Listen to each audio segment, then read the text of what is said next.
Hello YouTube, Sam here from youtube.com/onlivegamer for the new Boston, and in this tutorial we're going to be taking a look at ByVal. Now when you're making subs and functions, sometimes you want those subs or functions to be able to use other variables that are outside of it. Now one way of doing this is by using ByVal, which is pretty much just giving your function or sub a variable to use inside of itself, and it doesn't know what it's equal to, but it gets it from another part of the program. So let's go ahead and create a little demo application for this. We'll go ahead and create a new project. Now let's go ahead and select Windows Forms application, and we will just call this ByVal, and we'll go ahead and wait for that to load. Now we'll just come over here to our toolbox, and we will add a text box. If we can find it, we'll add a text box, and then we'll add another text box,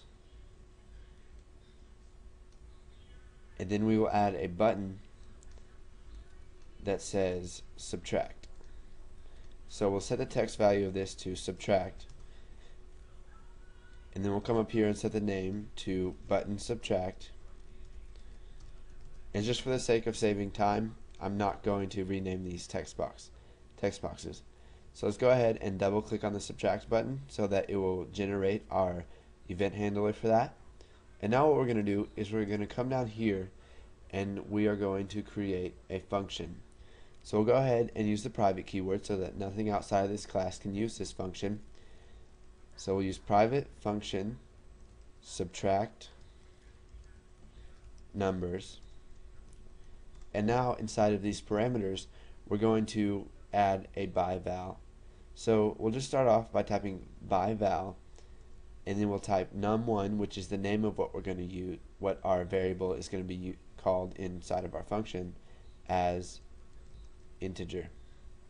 Or let's go ahead and do double, just in case they enter values that won't return a whole number when they subtract. And then we'll do ByVal num2 as double, and then we will do as double so that our function will return a double. So let me go ahead and explain this a little bit to you. When somebody calls the function subtract numbers, they're going to have to enter two values. The first value is the first number, and the second value is the second number. So that lets our function subtract numbers use the two numbers that we've given to it, and then it can do whatever it needs to and then give you back the answer. So we'll just go ahead and type return num1 minus num2. So now what we'll do is we will come up here and we'll go ahead and create an instance of subtract numbers.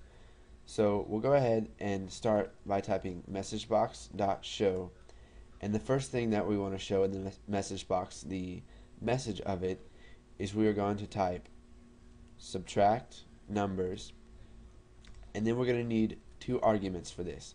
The first argument is going to be the num1, and what we're going to use as num1 is textbox1 dot text. So basically what this is going to do is it's going to get the text from our first text box right here, and it's going to use that as the number in subtract numbers. And then for our second argument, we are going to use textbox2 dot text. And we'll go ahead and close off these parentheses, and now if we run this, you can see that it shows up our form, and if we type the number 30 and then we type the number 10 and click subtract, it's going to show us a message box with 20.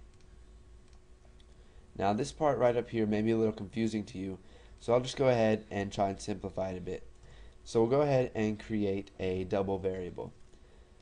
So we'll type answer, dim answer as double, and we will set it equal to subtract numbers textbox1 dot text, and then we will use textbox2 dot text. So what this is going to do is it's going to return a double, and it's going to be stored in the variable answer. So now instead of putting all this in our message box.show, we can just add answer. And we can also use answer anywhere else. So we can type answer plus equals 1, and we can use that later on instead of it just being used inside of this message box.show. So you can add as many ByVals as you want. You can do them with different types. You can use strings, integers, booleans, characters, and they don't have to be the same as your function type. So I could type num1 as string and it'll work perfectly fine even though our function type is a double and it's going to need to return a double. We can still pass whatever data types we need to it. So go ahead and practice with using ByVal. You can create some functions, and the easiest way to practice this is by making some calculator functions and use ByVal to pass variables or numbers into your functions. And once you've done that and you're familiar with it, go ahead and move on to the next tutorial, and thanks for watching.